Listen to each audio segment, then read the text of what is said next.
It started like any other night, but it didn't end that way. I was driving home from a trip about an hour away. It was late at night, around midnight, and I had to stop for gas. As I pulled into the gas station, I noticed a guy in the parking lot who looked like he was waiting for someone. He was standing next to a car that didn't have a front license plate. I thought it was weird, but I just put it out of my mind and went inside to get some snacks. When I came out, I noticed the same guy was still standing next to his car, and he was still looking around like he was waiting for somebody. I decided to walk around the other side of the car so I could get a better look at it.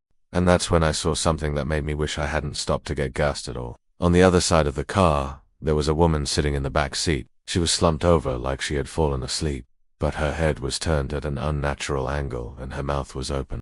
I couldn't see her face because she was backlit by the streetlight, but I could see the top of her head and the back of her neck.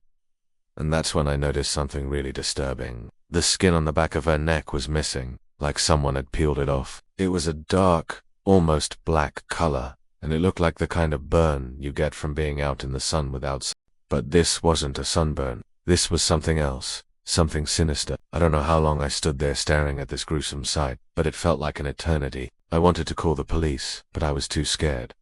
What if they didn't believe me? What if they thought I was crazy? I mean, what does a woman's back have to do with a missing license plate? As I stood there contemplating what to do, the woman in the back seat suddenly moved. She turned her head slightly, and I could see her face for the first time. Her eyes were wide and glassy, and they were staring directly at me. I don't want to be too dramatic, but it was one of the most terrifying things I've ever seen. I turned and ran to my car as fast as I could, but I didn't get very far. The second I got into my car and started to drive away, I heard a voice behind me. It was the same guy who was standing next to his car, and he was now standing in the middle of the road. He was waving his arms and yelling at me to stop, but I didn't. I kept driving.